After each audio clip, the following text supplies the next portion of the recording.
気づいてもっと答えてなんか教えて銀河銀河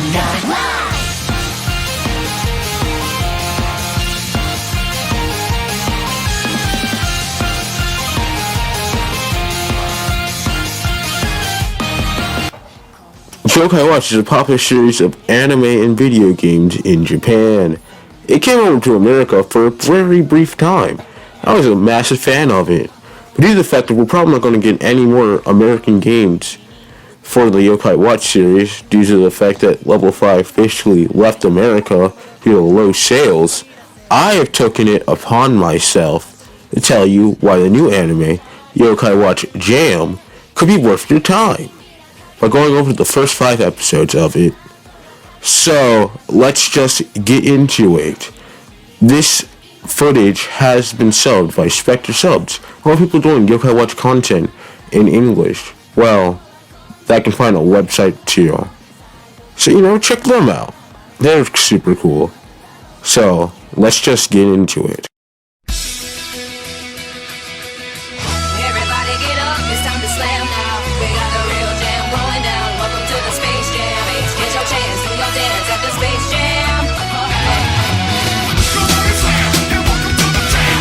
Come on and slam, and welcome to the jam. Come on and slam, and welcome to the jam. Yokai Watch Jam is actually based off of a movie, the 6th Yokai movie, Yokai Watch Jam, which has the same name of the show and doesn't have a different subtitle, which is very long and I don't feel like pronouncing. But this show has something very interesting. Unlike other anime that is based off of movies, this anime decides to do something a lot more interesting, such as having a prequel before the movie and having the second episode be after the movie. That makes this first episode a lot more interesting than it would probably be otherwise, honestly. So we meet the 2 main characters, Jinpei and Koma, who are not based off of any previous Yokai Watch mascots in any way or form. You can basically guess these characters' personality if you know the yokai that they're supposed to be associated with, such as Jinpei being based off of Jabonyon. So you can kind of guess the fact that he's going to be, a hyperactive type of person who's kind of weird. And then you also have Koma-san. So you're going to guess the fact that Koma, the character that he is in this show, is going to be a kind of shy dude with a country accent. You can tell that already. That's how pretty good these character designs are when relating to the original series. We also get some deep diving into the whole Monster of the Week aspect. Due to the fact this is kind of like a Kamen Rider show, where you don't just fight some random general. No, you fight Monsters of the Week, transforming into yokai heroes, which doesn't happen in this movie. Well, I mean this episode, mainly because of the fact that was in the movie, so it's going to happen in the second episode. But in the first episode, it's handled decently well. And we get to see why they're part of the whole organization in the movie and in the rest of the series, which is pretty interesting, honestly.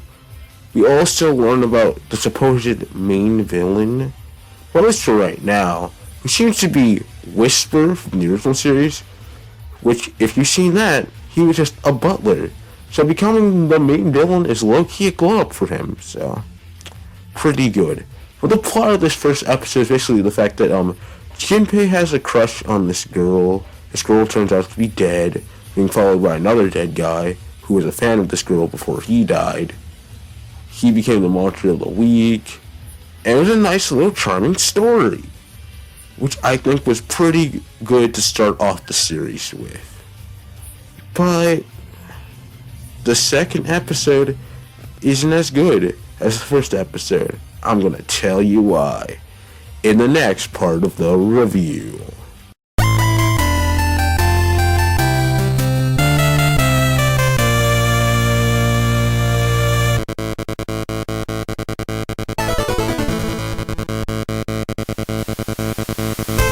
Episode 2 is worse than Episode 1 for the first 5 minutes alone. That's mainly because Episode 2 has to cover what happened in the movie. And it kind of makes me angry due to the fact that most of the characters that it tries to reintroduce have nothing to do with the actual plot of the episode.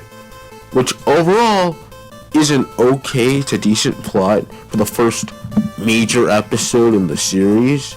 The fact that we deal with this girl who's mad about the fact that she may or may not cause the death of her dad. Which, you know, is a sad thought to have. Show an overall darker tone to the show that we might see in the future.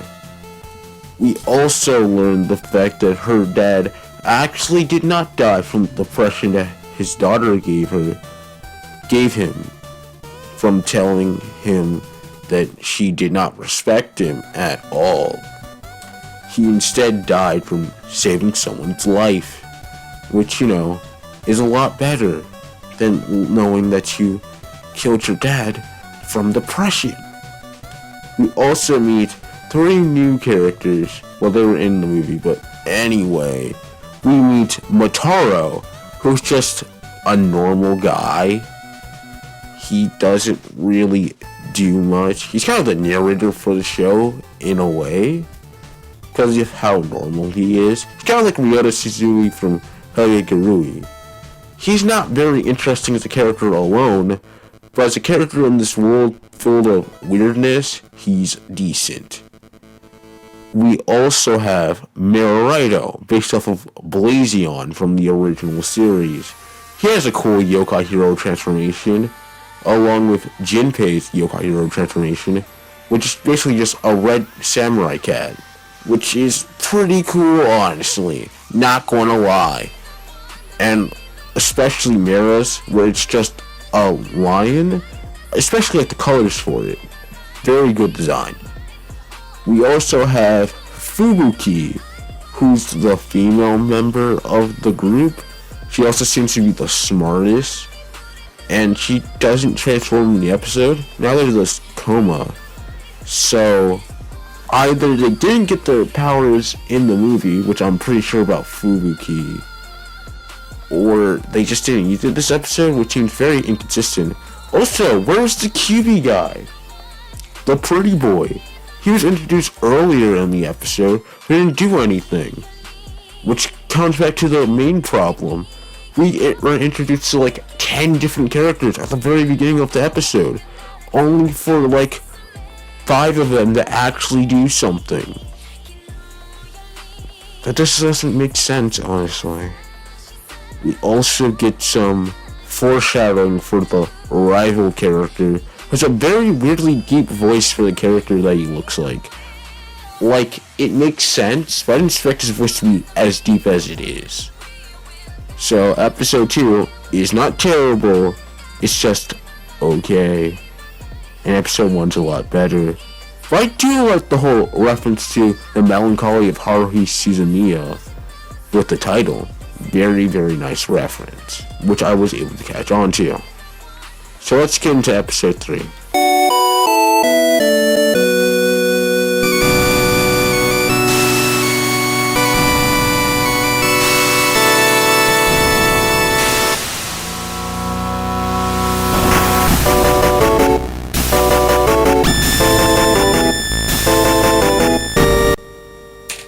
Yo, who won a Groundhog Day with dog poop?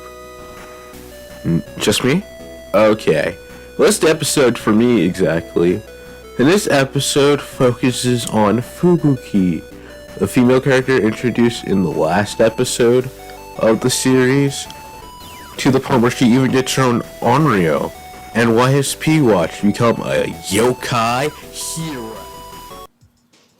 Hey guys, before we get back into me trying to talk about why I think the 3rd episode of Yokai Watch Y is kind of better and worse than the 2nd, let's talk about the effect of these terms.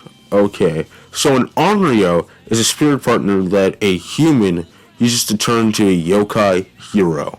That's it. That's all you need to know, honestly. What's my opinion on them? Ninetales the coolest? Little Commander is the worst. And that's it. Also, they use YSP watches to transform into yokai heroes. And one last point. Before anyone asks me, isn't this basically ripping off Digimon Frontier? Yes! But then again, when have you ever last thought about Digimon Frontier? My point exactly. Well, let's just get back into the review properly of episode 3. So anyway, after that brief interruption, yeah, weirdly seeing a girl not try to step in dog poop is way more entertaining than it probably should be to me. I don't know why, but it's like really funny, honestly, and a very entertaining part of this episode being the best part of this episode, because the whole Monster of the Week episode part is super weak. Because honestly, it's trash. Due to the fact that they want me to feel the same emotions I felt about dad who became depressed and his daughter believed that she killed him due to giving him depression, to make me feel that way about a clock that his owner just threw away because he got sick and to leave his house. And that person's son doesn't find it weird that a clock can talk. Yeah, it was kind of lame. The clock became Fubuki's Onryo, but that didn't really feel earned necessarily. I feel like if you're gonna do something like that, that should take, more effort, or take a longer stretch of an episode, instead of the first half being a girl try to not step in dog poop, and the second half be a boring plot which I dislike. Let's not even get into the way of how they defeat him, but Matsuro touching the whole, I guess, bell is what you call it on one of those old-timey clocks? Yeah, for a very weird joke, which I'm somehow surprised they got away with in this show. I mean, it's a Japanese kids television series. I guess they can get away with something like that. But, I think a joke like that breaks cultural standards for, how weird that is. So, anyway, it ties up with episode 2 because of the fact that episode 2, I disliked the first half, but I liked the second half. While in episode 3, I liked the first half, but disliked the second half. You see where I'm coming here from? But neither are bad. They're just both very troublesome to me. I mean, troublesome. So, yeah, that's my opinion on episode 3. Let's go to episode 4 and see if that's, better than episode 2 and 3 are currently.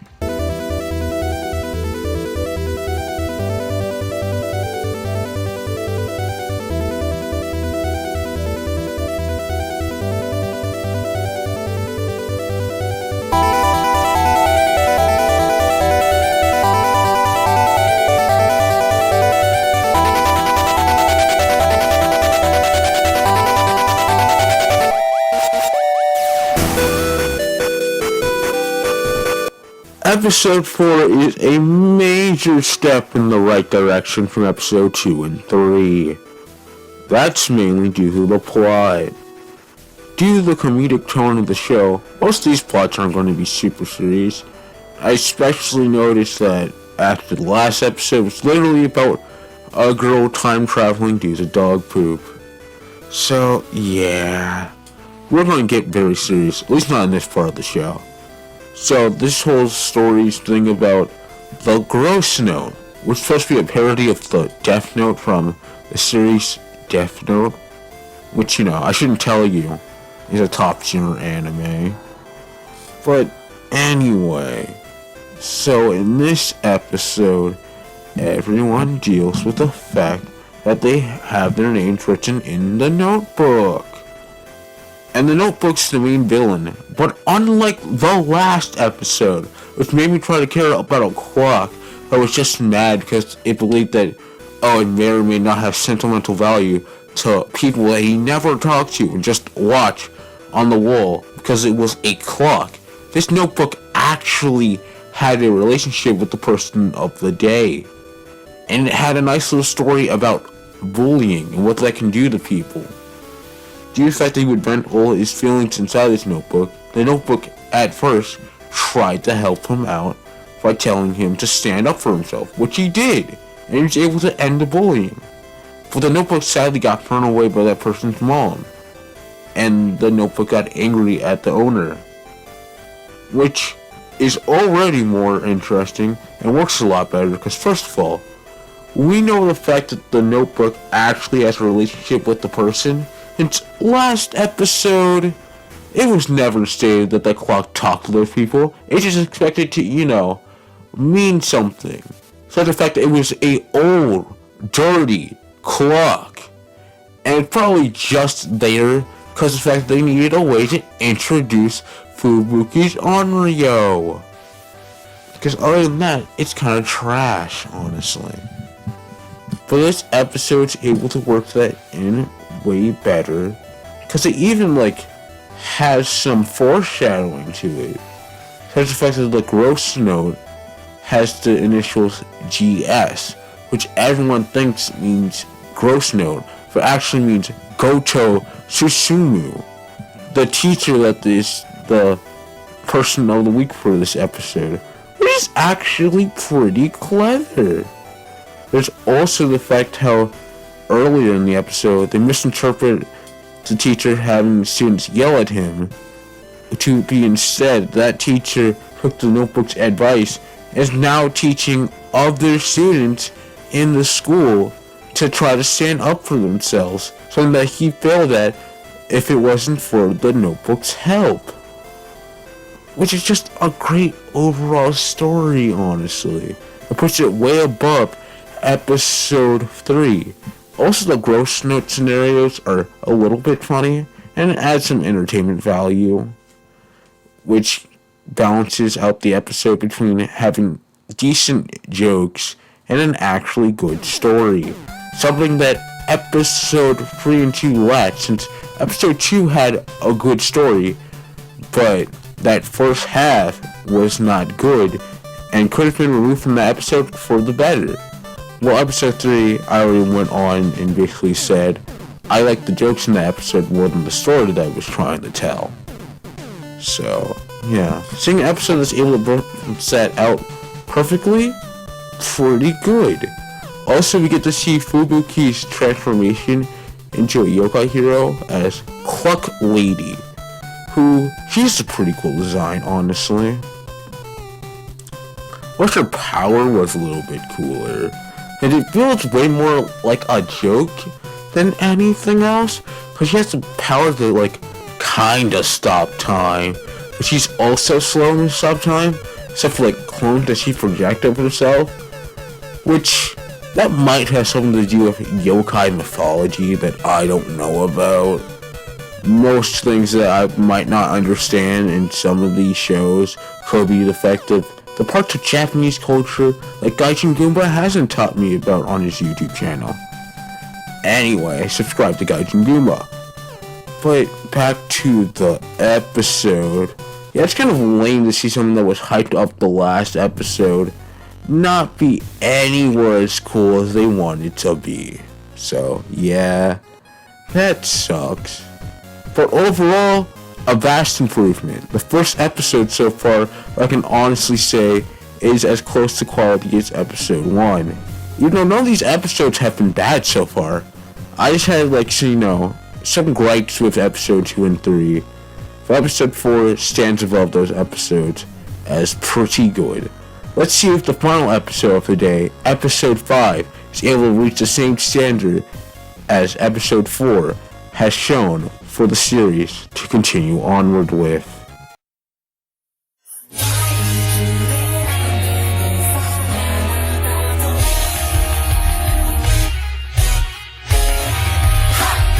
Episode 5 is the last episode that we're talking about today. And for being the last episode, we did not end on the most grandest of conclusions. We saw QB in this episode, the pretty boy looking guy. His yokai form was the coolest. So we got to see in this episode, which made me really excited. We also learned the fact that he likes older women, mainly Miss Enra, based off of the original yokai Enrara from the games, which didn't really play much of a role in the original series, unlike most of the yokai that these other characters are based off of. Like QB is based off of QB from the original series. So that's kind of weird. But hey, they're, fixing that with a new adaptation, I guess. Yeah, that's kind of it. We also got to see Kiryu and Emma Dionji, based off of King Enma from the original series. But they really don't do anything in this episode. Honestly, Miss Enrara, who only appears in like one scene, has way more to do in this episode. And she doesn't even get a speaking role. And that's, again, really it. This episode's about like fortune cookie chocolate, and it's very comedy based. Probably nothing really interesting happens until like halfway through the episode. Yeah, as you can hear, this is the episode I'm most negative about. Despite the fact I get to see QB in this episode and his cool yokai hero form, Ninetales, the story is just weak. Like, the chocolate maker has these Chinese jumping ghosts. I don't remember the name of what that's supposed to be called. Chionchis, I think they're supposed to be called, or Jianchis. Either way, they help with the whole fortune telling scam that he was trying to pull off in the first place. So, that's his whole prerogative. Yeah. It's too bad that we're ending on this, because again, this episode is not bad, but in comparison to even episode 2, this episode is kind of weak, honestly. But it still makes me want to watch another episode due to the fact that it's still of somewhat decent quality. That's basically it for this review of Yokai Watch Jam. So, as you can see, my opinions of the show are awfully positive. I say you should go watch it and form your opinion yourself. I obviously have some problems with the show, which is the first 5 episodes. I only can watch 9 of them, because only 9 of them are subbed. And there's like 41 episodes to watch. So, the show could easily get way better from whatever I'm talking about. But I just won't ever know until I take that chance. Which these first 5 episodes have given me a reason to want to give the show more of a chance than what I have given it. So, yeah, that's it. The next review might be the Sailor Moon Crystal review that I promised. Might be a review of the first chapter of the Yu-Gi-Oh! 7's manga. Watch a Yu-Gi-Oh! 7's anime. It's pretty fire. We're talking about the second arc once it's finished, because I'm really liking it so far. And that's it. Also, remember to like, comment, subscribe, share, ring that notification button. And that's it. Give me some recommendations in the comment section below on some shows that you might want me to review. I don't know. Maybe you might tell me about my next favorite anime. I won't know unless you tell me, and I take that chance. So, see you next time.